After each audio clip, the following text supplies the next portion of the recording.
नमस्कार दोस्तों, welcome to my channel Hari exam point. दोस्तों आज हम बात करने वाले हैं रीट एग्ज़ाम 2022 का जो 23 जुलाई को जो पेपर हुआ था, उसके सेकंड शिफ्ट में सामाजिक विज्ञान का जो पेपर हुआ था उसकी हम बात करने वाले हैं। और दोस्तों हमने सभी पेपरों को देखा है, तो थोड़ा ये जो सेकंड शिफ्ट वाला जो पेपर है ये थोड़ा हार्ड है। इसमें कुछ क्वेश्चन ऐसे हैं जो थोड़े टिपिकल हैं। तो दोस्तों हम सभी प्रश्नों की बात करने वाले हैं, और जिन्होंने एनसीईआरटी की बुकें पढ़ी हैं उनके लिए कोई भी टिपिकल नहीं है दोस्तों। सारे के सारे प्रश्न लगभग एनसीईआरटी की बुकों से उठा करके बनाए गए हैं। तो दोस्तों हम बढ़ते हैं हमारे प्रश्न की तरफ बिना देरी किए हुए। और प्रश्न की तरफ बढ़ने से पहले मैं आपसे एक बात करना चाहूँगा कि हम आपके लिए अच्छी अच्छी चीज़ें लेकर के आते हैं और आप तक हम अच्छी चीज़ें प्रोवाइड करवाते हैं। तो इसलिए हम आपसे रिक्वेस्ट करते हैं कि प्लीज़ आप हमारे चैनल को सब्सक्राइब कर ले, और जो पास में ही इस प्रकार का जो बेल आइकन का बटन है उसे प्रेस कर ले, ताकि हम जो भी वीडियो लेकर आए उसका नोटिफिकेशन आप तक पहुंचे और आप उस वीडियो का भरपूर लाभ उठा सके। तो आइए दोस्तों हम बढ़ते हैं हमारे प्रश्न की तरफ। 91 प्रश्न है, एक राजा अवंती पुत्र और बुद्ध के अनुयायी कच्छन के बीच संवाद कौन से बौद्ध ग्रंथ में है? तो दोस्तों इसका सही आंसर हो जाएगा मध्यम निकाय। सी आंसर इसका राइट हो जाएगा। आगे हम बात करते हैं 92 प्रश्न की। तो 92 प्रश्न है, कौन से बौद्ध ग्रंथ में बौद्ध संघ या मठों में रहने वाले लोगों के लिए नियमों का संग्रह था? तो इसका सही आंसर हो जाएगा दोस्तों, नियमों का संग्रह किसमें है? विनय पिटक में। ए नंबर ऑप्शन बिल्कुल करेक्ट है। आगे हम बात करते हैं 93 प्रश्न की। तो भारतीय दर्शन की 6 पद्धति जिसको षड दर्शन कहा जाता है में कौन शामिल है? तो दोस्तों इसका सही आंसर हो जाएगा B number option right answer ये हो जाएगा। और इसके जो वैशेषिक जो है इसके प्रवर्तक थे जैमिनी। तो इसके प्रवर्तक कौन थे दोस्तों? जैमिनी। ये जैमिनी इसके प्रवर्तक थे दोस्तों। आगे हम बात करते हैं 94 प्रश्न की। तो दोस्तों यहाँ पे लिखा हुआ है, पश्चिम एशिया के यूनानी शासक सेल्यूकस निकेटर के राजदूत के रूप में मौर्य काल में भारत कौन आया? तो इसका सही आंसर हो जाएगा दोस्तों यहाँ पर जो पश्चिमी एशिया में यूनानी शासक सेल्यूकस निकेटर। तो कौन सा दोस्तों? ये सेल्यूकस निकेटर का राजदूत था मेगास्थनीज। ये डी नंबर ऑप्शन आपका बिल्कुल राइट हो जाएगा दोस्तों। और जो ये जो मेगास्थनीज है इन्होंने इंडिका पुस्तक की रचना की थी। किसकी? इंडिका पुस्तक की यहाँ पे रचना इन्होंने की थी दोस्तों। बिल्कुल राइट आंसर डी हो जाएगा। आगे हम बात करते हैं 95 प्रश्न की। अरिकामेडु के विषय में पूर्ण सत्य कथन बताइए। तो दोस्तों इसमें पहला ऑप्शन है, यह पुडुचेरी में स्थित है। बिल्कुल अरिकामेडु ये पुडुचेरी में स्थित है। और अरिकामेडु महत्वपूर्ण पतन है। बिल्कुल ये भी सही है। और यहाँ एम्फोरा जैसे पात्र मिले हैं। तो बिल्कुल हत्या जैसे यहाँ पे पात्र मिले हैं। और यहाँ पर यूनानी साम्राज्य से संबंधित वस्तुएं मिली हैं। तो दोस्तों यूनानी नहीं, यहाँ पे गलत है, यहाँ पे ये ऑप्शन गलत है। और जो पांचवा ऑप्शन है, यहाँ के राजा चेर वंशीय थे। तो दोस्तों यहाँ के राजा चेर वंशीय नहीं थे, ये भी गलत है। इसका सही आंसर हो जाएगा 1, 2 और 3, अर्थात ए नंबर ऑप्शन यहाँ पे बिल्कुल करेक्ट आंसर हो जाएगा। आगे हम बात करते हैं चीनी तीर्थयात्री ह्वेनसांग किस राजा के दरबार में आया था? तो दोस्तों इस ह्वेनसांग को हैनसांग भी बोलते हैं। इसको ह्वेनसांग को हैनसांग भी बोलते हैं। ह्वेनसांग किसके दरबार में आया था दोस्तों? ये हर्षवर्धन के काल में आया था, राजा हर्ष के टाइम पर। तो ये चीनी यात्री था, और ये बौद्ध धर्म की शिक्षाएं यहाँ पर प्राप्त करने के लिए आया था। और इन्होंने नालंदा विश्वविद्यालय में भी रहकर के अध्ययन किया था दोस्तों। आइए हम बात करते हैं 97 प्रश्न की। तो 97 पर हैं, कौन से नाटक में गुप्त काल में एक गरीब मछुआरे के साथ राज कर्मचारियों के दुर्व्यवहार की बात कही हुई है? तो दोस्तों इसका सही आंसर हो जाएगा जो कालिदास के जो नाटक है अभिज्ञान शाकुंतलम, इसमें मछुआरे और कर्मचारियों के जो दुर्व्यवहार की बात कही गई है ये इसमें कही गई है। आगे हम बात करते हैं भीतरी गांव का मंदिर कहाँ पर स्थित है? तो भीतरी गांव के मंदिर की बात करें तो इसका बिल्कुल राइट आंसर हो जाएगा उत्तर प्रदेश। दोस्तों हम आपको प्रश्न और उसका बिल्कुल जो राइट आंसर है वही बताने वाले हैं, क्योंकि आप अधिक से अधिक आंसर की को मिलान कर सके और कम समय में इसको सही आंसर को पा सके, इसलिए इसकी हम बात करते हैं। और दोस्तों मैं आपको जो तीनों पारियों को जो पेपर हुए थे लेवल सेकंड के, तो उनके मैं सभी के एक साथ वीडियो लेकर के आऊँगा। तो आप हमारे चैनल को सब्सक्राइब कर ले और उसके बारे में बढ़िया हम विस्तार से परिचर्चा करेंगे। और यदि आपने हमारे चैनल को सब्सक्राइब कर लिया और हमारे साथ में जुड़ गए, तो आपके यदि लगातार आप हमसे जुड़े रहे तो आपका सिलेक्शन बिल्कुल श्योर है। हम आपके लिए अच्छी अच्छी चीज़ें लेकर आते हैं, तो इसलिए प्लीज़ आप एक बार सब्सक्राइब कर ले और जो पास में बेल आइकन का बटन है उसे प्रेस कर ले। और यदि आपको दिल से अच्छा लगता है तो आप इसको शेयर भी कर सकते हैं। तो दोस्तों यहाँ पे आ गया भीतरी गांव का संबंध किससे है? उत्तर प्रदेश में ये भीतरी गांव का जो मंदिर है, यहाँ पे ए नंबर ऑप्शन सही हो जाएगा। 99 की बात करें तो 15वीं शताब्दी के उत्तरार्ध में शंकर देव जो वैष्णव धर्म के मुख्य प्रचारक थे के उपदेशों को किस नाम से संबोधित किया जाता है? तो दोस्तों ये वैष्णव धर्म से संबंधित थे। शंकर देव जो कहाँ के थे? ये थे असम के। कहाँ के थे दोस्तों? असम के एक वैष्णव संत थे और इनका सही आंसर हो जाएगा भगवती धर्म से संबंधित थे। डी नंबर ऑप्शन बिल्कुल करेक्ट आंसर हो जाएगा। आगे हम बात करते हैं 100 नंबर प्रश्न की। तो 100 पे लिखा हुआ है मुगल काल में खुद काश्त व पाही काश्त क्या थे? तो दोस्तों ये किसानों के प्रकार हुआ करते थे मुगल काल में।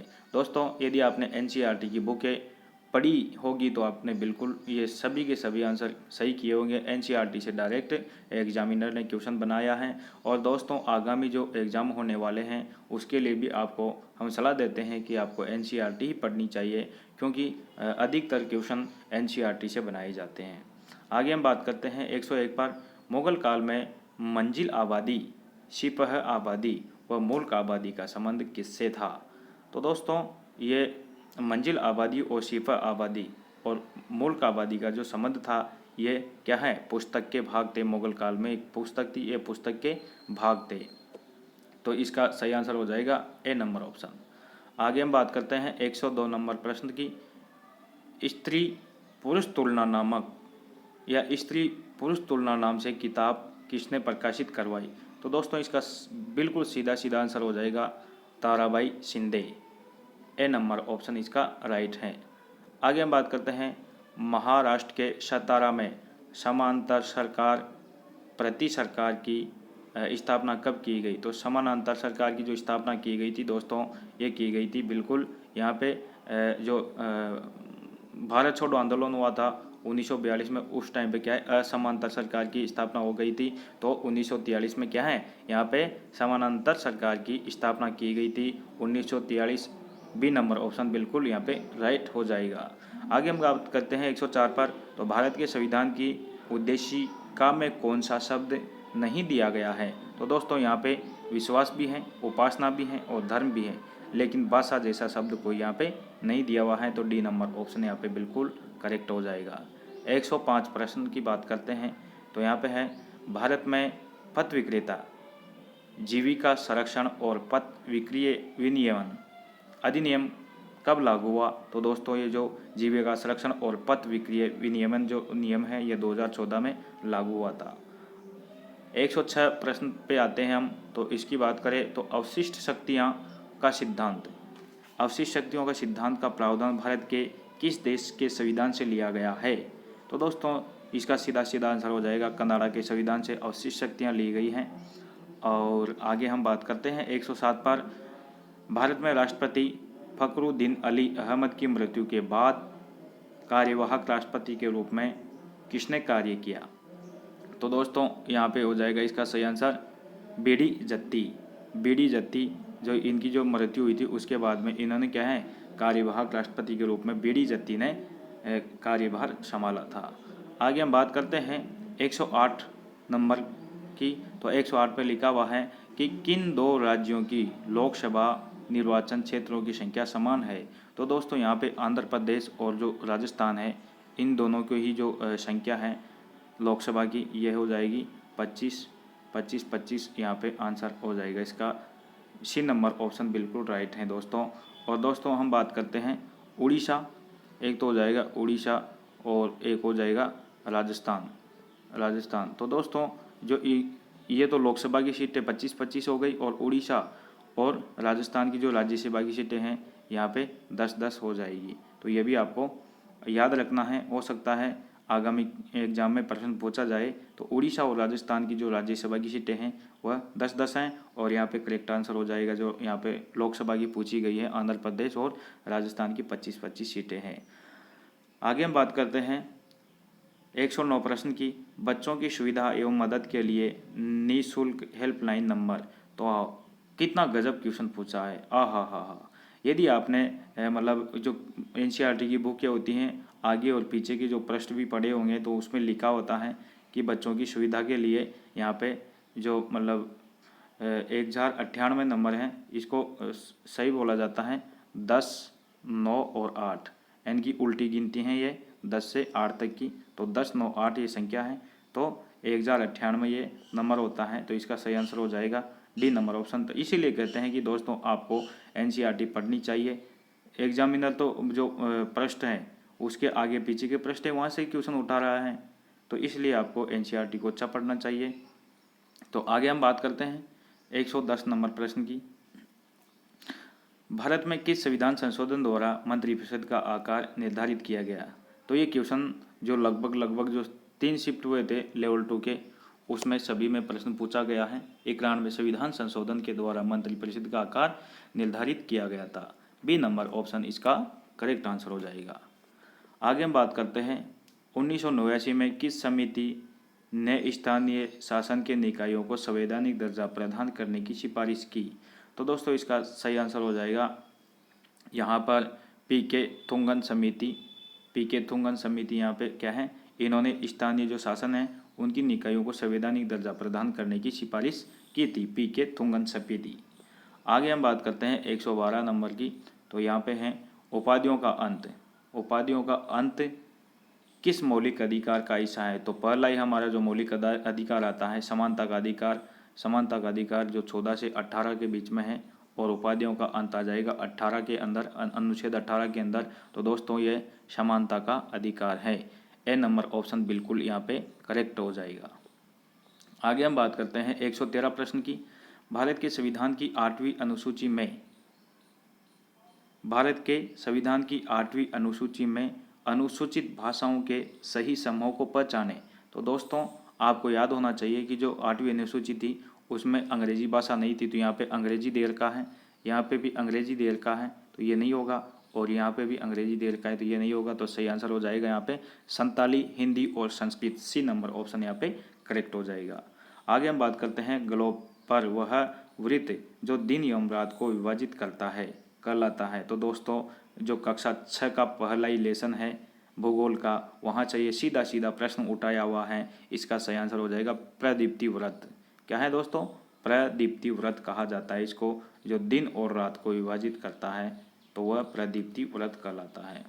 आगे हम बात करते हैं 115 की, तो अवरोही अवरोही पवने प्रवाहित होते हैं। तो अवरोही पवने प्रवाहित होती हैं, तो अवरोही का मतलब होता है दोस्तों ऊपर से नीचे उतरना।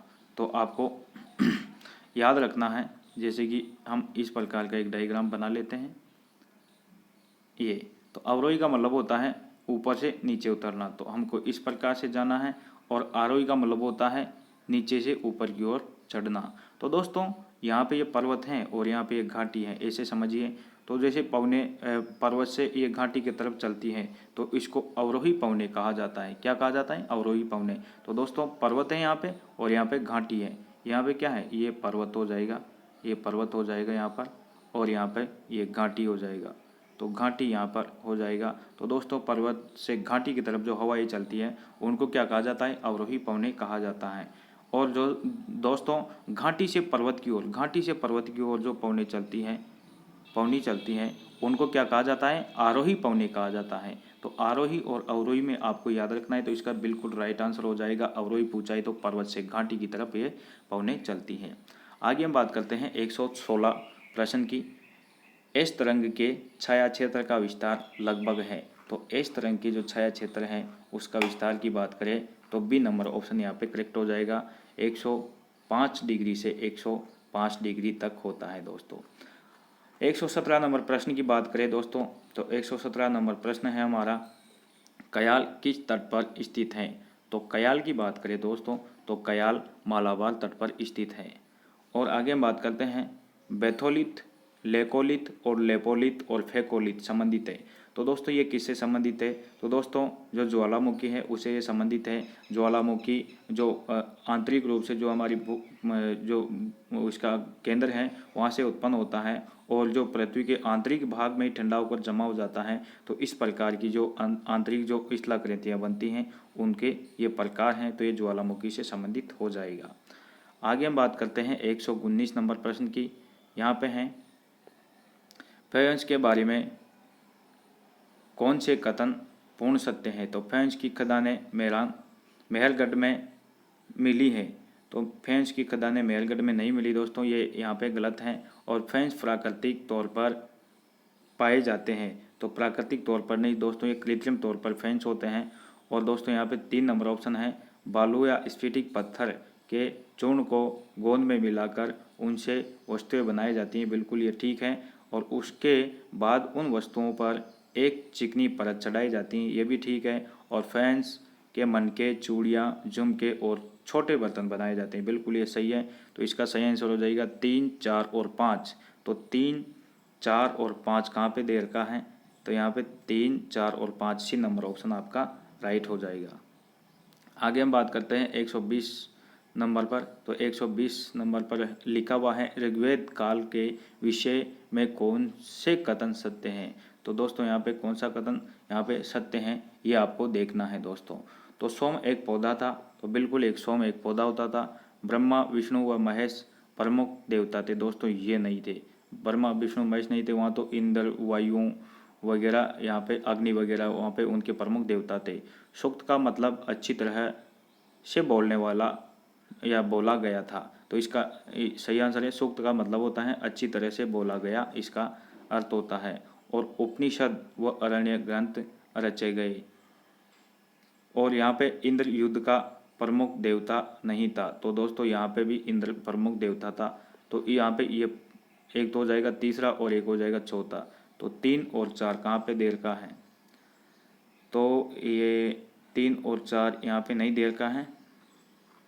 तो दोस्तों 1 मिनट इसको स्किप करते हैं और हम देखते हैं कि सूक्त का मतलब होता है बिल्कुल यहाँ पे बोला गया होता है। और एक ही बिल्कुल ये पहला सही था। तो यहाँ पे एक तो पहला सही है और एक तीसरा सही है, ये तीसरा सही है। तो इसका सही आंसर हो जाएगा 1 और 3। तो इसका ए नंबर ऑप्शन बिल्कुल राइट आंसर हो जाएगा।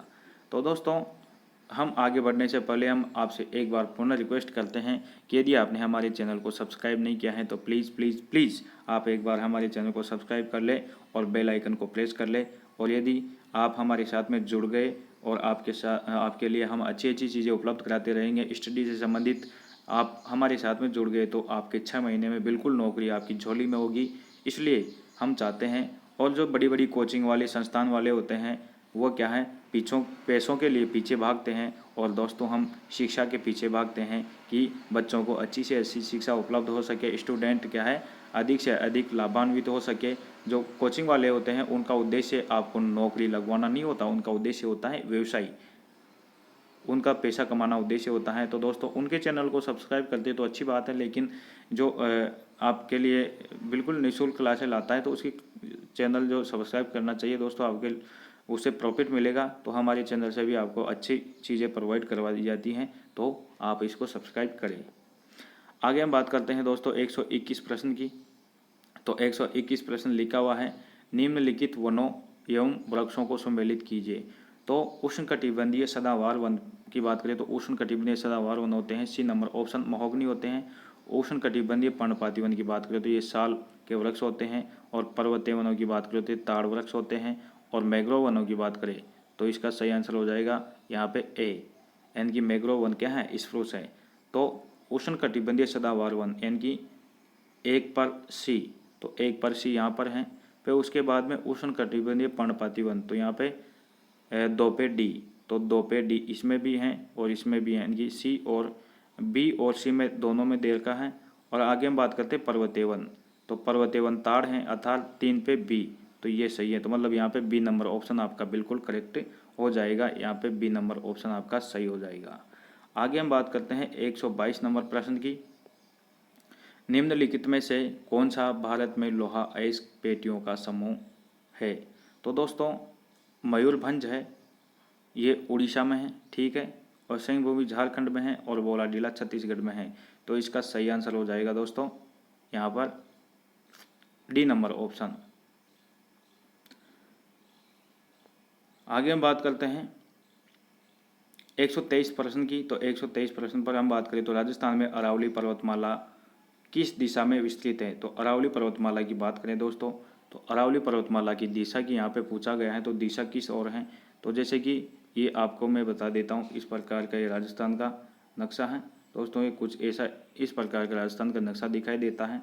और जो अरावली पर्वतमाला है यह जो दक्षिण पश्चिम है, इसमें ये थोड़ी चौड़ी होती हैं और इधर सकरी होती हैं, है ना। और यहाँ से ये उत्तर के ये इस प्रकार से दोस्तों ये बीच में थोड़ी अजमेर के साइड में क्या है चपटी होती है। तो ये यहाँ तो हो जाएगा उत्तर, और ये हो जाएगा दक्षिण, और यहाँ पे हो जाएगा पश्चिम, और ये हो जाएगा इधर पूर्व, इधर हो जाएगा पूर्व दोस्तों। तो ये दिशा हो जाएगी दोस्तों कौन सी? ये तो हो जाएगी पश्चिम और दक्षिण, यानी कि दक्षिण पश्चिम, और ये हो जाएगी उत्तर पूर्व। तो यहाँ पे दक्षिण पश्चिम से उत्तर पूर्व इसका सही आंसर हो जाएगा। तो यहाँ पे सी नंबर ऑप्शन दे रखा है, दक्षिण पश्चिम से उत्तर पूर्व। तो यहाँ पे सी नंबर बिल्कुल अरावली की दिशा सही हो जाएगी दोस्तों। आगे हम बात करते हैं 124 प्रश्न की। तो 124 प्रश्न पर लिखा हुआ है निम्नलिखित जिलों एवं जलवायु प्रदेशों को सम्मिलित कीजिए। तो दोस्तों यहाँ पे जैसलमेर में बिल्कुल शुष्क जलवायु हो जाएगी, डी नंबर ऑप्शन यहाँ पे सही है। और जयपुर की बात करें तो जयपुर आता है उपाधर में, तो इसका सी से मिलान कर लेंगे। सवाई माधोपुर आता है यहाँ पे आदर में, और झालावाड़ की बात करें तो ये आता है अति आदर में। तो इसको आप इसके हिसाब से यहाँ पे मिलान कर ले। आगे हम बात करते हैं 125 की। तो 125 पे लिखा हुआ है जिला एवं परियोजना के संदर्भ में निम्नलिखित में से कौन सा कथन सही है? तो जिला और इसकी परियोजना को आपको देखना है। तो चित्तौड़गढ़ में बिल्कुल राणा प्रताप सागर बांध है, और यहाँ पे तीसरा लिखा हुआ है उदयपुर में मानसी वाकल परियोजना, ठीक है। और यहाँ पे चौथा है प्रतापगढ़ में जाखम परियोजना है। और तो दोस्तों यहाँ पे नहीं है, जो दूसरा नंबर ऑप्शन लिखा हुआ है गलत है। यहाँ पे अजमेर बिशलपुर में नहीं है, ये तो कहाँ पर है? टोंक में। हाँ, हालांकि अजमेर को इसकी पेयजल की प्राप्ति होती है। जो बिशलपुर परियोजना है उसको टोंक है, अजमेर है, और जयपुर तक इसको क्या है पेयजल आपूर्ति प्राप्त होती है दोस्तों। तो इसका सही आंसर हो जाएगा अजमेर में, बिशलपुर बांध नहीं है। बिशलपुर परियोजना कहाँ है? ये हो जाएगी टोंक में। तो इसका सही आंसर हो जाएगा यहाँ पे 2 नंबर ऑप्शन। 2 नंबर ऑप्शन यहाँ पे सही हो जाएगा। लेकिन इन्होंने पूछा है सही कथन, तो यहाँ पे तो क्या है ये गलत कथन था। तो इसका सही आंसर हो जाएगा 1, 3 और 4। तो 1, 3 और 4 पहला ही ऑप्शन हमारा करेक्ट है। आगे हम बात करते हैं 126 प्रश्न की। तो किन फसलों के उत्पादन में राजस्थान का भारत में प्रथम स्थान है? तो जो ऑप्शन दे रखे हैं इनमें से सरसों, चना और मोठ में राजस्थान का प्रथम स्थान आ जाएगा। आगे हम बात करते हैं 127 प्रश्न पर। तो 127 में है 2001 से 2011 अवधि के दौरान गंगानगर जिले की जो जनसंख्या वृद्धि है, तो जनसंख्या वृद्धि की बात करें तो यहाँ पे हो जाएगा 10%। गंगानगर की जो जनसंख्या वृद्धि कितनी है? 10% है। और जो सबसे ज़्यादा जो जनसंख्या वृद्धि है 32.5 वो बाड़मेर की है। किसकी दोस्तों? ये हो जाएगी बाड़मेर की कितनी है? बाड़मेर की 32.5 है लगभग। तो ये 32.5 इसका सही आंसर हो जाएगा यहाँ पे। तो यहाँ पे तो बिल्कुल यहाँ पे गंगानगर की पूछी गई, तो गंगानगर का जो जनसंख्या वृद्धि है ये सबसे कम है। तो सबसे अधिक तो किसकी है? बाड़मेर की। सबसे कम गंगानगर की, तो 10% हो जाएगा। आगे हम बात करते हैं जो हिस्ट्री का, राजस्थान हिस्ट्री से जो दोस्तों विषम घाटी पंचानन की संज्ञा मेवाड़ के किस शासक को दी जाती है? यदि आपने जो 10वीं की जो कला एंड संस्कृति की जो 10th में जो अभी हाल फिलहाल में जो बुक चलती हैं, यदि आपने उसको पढ़ा है तो इस क्वेश्चन को आप सही कर सकते थे। उसमें इम्पोर्टेंट जो हिस्ट्री के जो पहला ही चैप्टर है राजस्थान के महाराणा या महाराजाएं, तो उनके आपने अध्ययन किया है, तो इसको क्वेश्चन को सही कर सकते थे दोस्तों। यहाँ पे राणा हमीर इसका सही आंसर हो जाएगा। विषम घाटी पंचानन की संज्ञा राणा हमीर को दी गई है। 129 की बात करें 1857 की क्रांति के समय उदयपुर के महाराणा कौन थे? दोस्तों ये हो जाएगा स्वरूप सिंह। इसका सही आंसर हो जाएगा बी नंबर ऑप्शन। आगे हम बात करते हैं 130 प्रश्न पर। राजपूताना मध्य भारत सभा का तीसरा अधिवेशन कहाँ पर हुआ? तो राजपूताना मध्य भारत सभा का जो तीसरा अधिवेशन हुआ था दोस्तों ये अजमेर में हुआ था। इसका सही आंसर हो जाएगा अजमेर।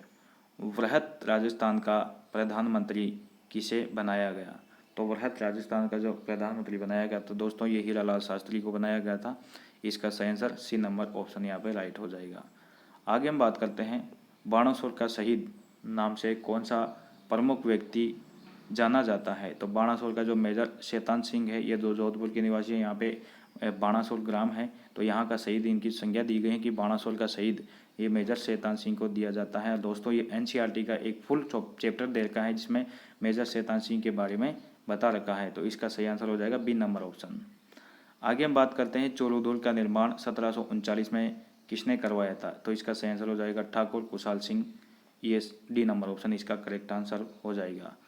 आगे हम देखते हैं दोस्तों तुलसी हालरो तीमणियों तथा पौत नामक आभूषण महिलाओं द्वारा शरीर के कौन से भाग पर पहने जाते हैं? तो दोस्तों ये गले के आभूषण है।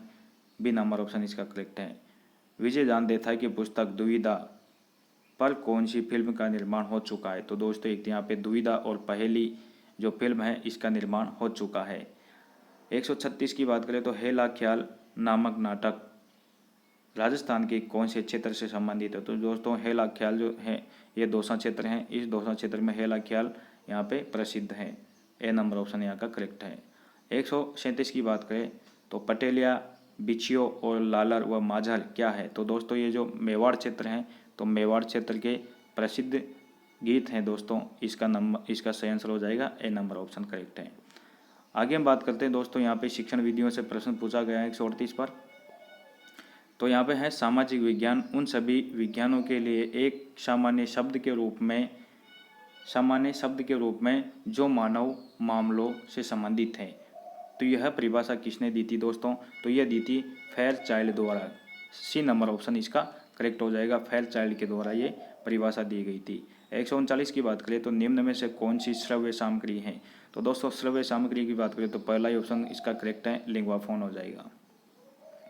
140 की बात करते हैं तो इनमें से कौन सा एक किलपेट्रिक द्वारा दिया गया परियोजना का प्रकार नहीं है? तो दोस्तों किलपेट्रिक ने यहाँ पर रचनात्मक परियोजना के बारे में बात कही गई है और समस्यात्मक परियोजना के बारे में बात कही है और अभ्यास परियोजना के बारे में बात कही गई है। लेकिन जो नहीं कही गई है उसकी बात करें तो ये सही आंसर हो जाएगा यहाँ विध्वंसक परियोजना। ऐसा शब्द उन्होंने कोई भी प्रयोग नहीं किया। तो दोस्तों हमने 140 प्रश्न कर लिए हैं और हम आपसे पुनः रिक्वेस्ट करते हैं कि प्लीज़ हम केवल एक ही चीज़ के लिए आपसे रिक्वेस्ट करते हैं, हमको और कुछ नहीं चाहिए। एक सब्सक्राइब कर दीजिए और इस वीडियो को लाइक कर दीजिए और यदि आपको दिल से अच्छा लगे तो इसको एक बार शेयर कर दीजिए। और दोस्तों आपके लिए हम अच्छी अच्छी चीज़ें उपलब्ध कराते रहेंगे। और हमारे आपने टेलीग्राम चैनल को आपने दोस्तों ज्वाइन नहीं किया है तो हरी एग्ज़ाम पॉइंट, आप जैसे ही हरी एग्ज़ाम पॉइंट यहाँ पे सर्च करेंगे टेलीग्राम ग्रुप में तो आपको हमारा टेलीग्राम मिल जाएगा और उसको आप ज्वाइन कर लीजिएगा। और हम वहाँ पे हम इम्पोर्टेंट पीडीएफ और वहाँ पे क्वेश्चन उत्तर लाते रहते हैं तो आप उसको ज्वाइन कीजिए हरी एग्ज़ाम पॉइंट को। और यदि आपको वहाँ पे नहीं मिलता है तो हम जो नीचे वीडियो का डिस्क्रिप्शन है उसमें डाल देंगे तो वहाँ से आप ज्वाइन कर सकते हैं। आइए दोस्तों हम बढ़ते हैं 141 प्रश्न की ओर। रेखीय अभिक्रमित अनुदेशन का प्रतिपादन किसने किया था? तो इसका सही आंसर हो जाएगा B.F. स्किनर। बी नंबर ऑप्शन करेक्ट है। इनमें कौन सी एक आकलन की सीमा नहीं है? तो दोस्तों यहाँ पे समय की कमी सही है, संकलनात्मक त्रुटि भी सही है और भय एवं तनावपूर्ण परिवेश से मुक्ति भी सही है। लेकिन इसका सही आंसर हो जाएगा यहाँ पे बी नंबर ऑप्शन प्रतिस्पर्धा को अधिक महत्व। ये गलत आंसर है यहाँ पे। तो इसका सही आंसर बिल्कुल यहाँ पे बी नंबर हो जाएगा। यहाँ पे नहीं पूछा गया तो बी नंबर ऑप्शन राइट है। 143 की बात करें तो कौन सी एक पाठ्य योजना की पूर्वापेक्षा नहीं है? तो विषय का ज्ञान, बाल विज्ञान का ज्ञान और विधियों शिक्षण एवं तकनीक का ज्ञान। लेकिन यहाँ पे दोस्तों जो नहीं की बात की गई है तो इसका सही आंसर हो जाएगा यहाँ पे बी नंबर ऑप्शन अधिगमकर्ता की पारिवारिक पृष्ठभूमि का ज्ञान। ये ऐसा अधिगम जो करता है उसकी पारिवारिक जो पृष्ठभूमि है उसे कोई मतलब नहीं होता। तो इसका सही answer B number option correct है।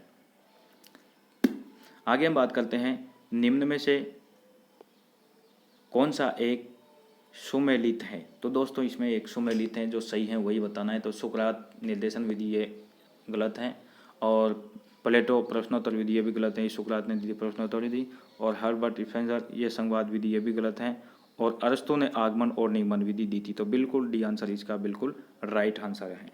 आगे हम बात करते हैं 145 प्रश्न पर, कौन सा एक सामाजिक अध्ययन शिक्षण का उद्देश्य नहीं है। तो दोस्तों पर्यावरण से परिचित होना बिल्कुल ये है, सामाजिक आर्थिक संस्थानों में रुचि बिल्कुल ये सही है, और सांस्कृतिक विरासत की सराहना ये भी सही है, लेकिन यहाँ पे जाति प्रथा की प्रशंसा ये गलत है यहाँ पे, तो यहाँ पे नहीं पूछा है, तो इसका सही आंसर हो जाएगा डी नंबर ऑप्शन।